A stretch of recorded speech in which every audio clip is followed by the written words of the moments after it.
Saudara-saudari yang dikasihi Tuhan, salam jumpa lagi dalam Inspirasi Rohani edisi hari ini, Selasa 8 Februari 2022, Pekan Biasa kelima. Marilah berdoa. Dalam nama Bapa dan Putra dan Roh Kudus. Amin.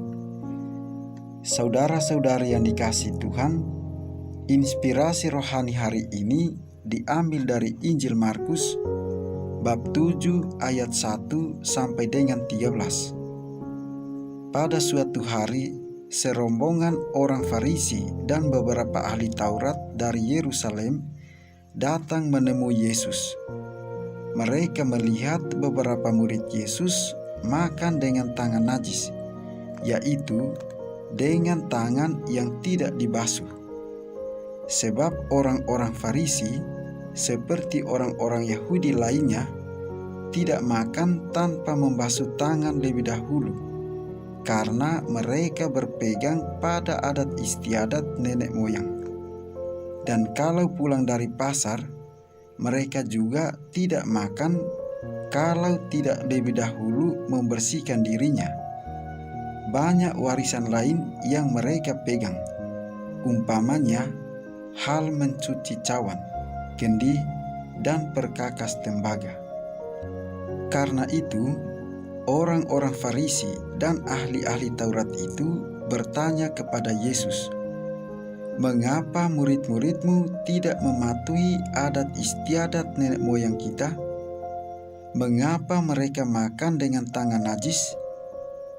Jawab Yesus kepada mereka, "Benarlah nubuat Yesaya tentang kamu, hai orang-orang munafik.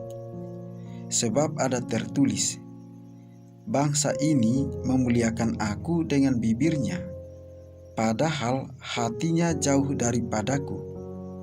Percuma mereka beribadat kepadaku, sebab ajaran yang mereka ajarkan ialah perintah manusia. Perintah Allah kamu abaikan untuk berpegang pada adat istiadat manusia."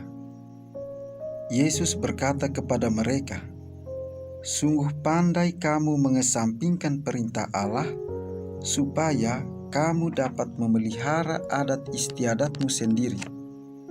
Karena Musa telah berkata, 'Hormatilah ayahmu dan ibumu,' dan siapa yang mengutuki ayahnya atau ibunya harus mati.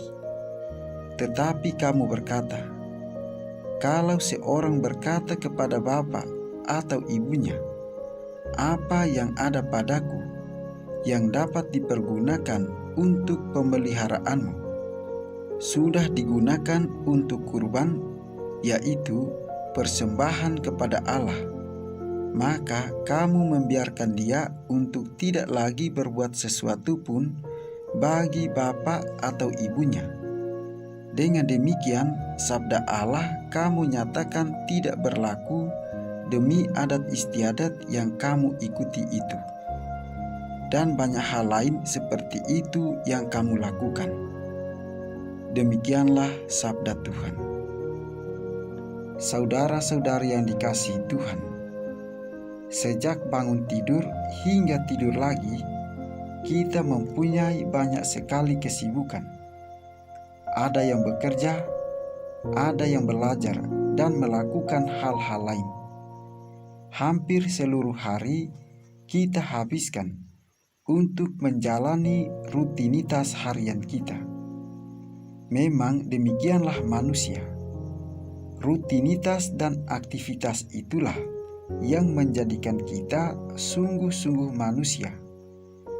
Namun terkadang karena kesibukan-kesibukan kita itu, tak jarang kita melupakan hal-hal lain. Tidak jarang kita menomorsekiankan hal-hal lain, termasuk relasi kita dengan Tuhan. Kita seringkali melihat kehidupan doa dan kedekatan kita dengan Tuhan hanya sebagai sebuah rutinitas saja. Kita tidak pernah benar-benar memiliki relasi yang intim dengan Tuhan. kita hanya menjalankan kewajiban-kewajiban yang telah ditentukan oleh gereja. Saudara-saudari yang dikasihi Tuhan, Injil pada hari ini juga membicarakan hal yang kurang lebih sama. Yesus mengkritik orang-orang Farisi dan ahli Taurat karena mereka lebih mementingkan tradisi daripada Tuhan. Mereka menomorsatukan tradisi dan menomorsekiankan Tuhan. Tuhan Yesus tidak setuju dengan sikap itu. Sikap yang menomorsekiankan Tuhan. Karenanya, Tuhan mengecam dan menegur mereka. Saudara-saudari yang dikasihi Tuhan, teguran yang keras ini juga kiranya berlaku juga bagi kita yang terkadang menempatkan Tuhan ke nomor yang kesekian. Karena itu, hendaklah kita berubah dan bertobat. Kita harus merubah hidup kita dan kembali mengarahkan hidup kita kepada Tuhan. Bagaimana caranya? Kita dapat memulai memperbaiki diri dengan cara meniru kehidupan orang-orang kudus. Kita mungkin tidak dapat melakukan persis seperti apa yang dilakukan oleh orang-orang kudus itu, karena kita masih memiliki banyak sekali rutinitas. Tapi kita dapat melakukannya dengan cara yang sederhana, yaitu dengan cara mengajak Tuhan dalam segala aktivitas kita. Apa maksudnya? Maksudnya yakni kita mengikut sertakan Tuhan dalam aktivitas kita.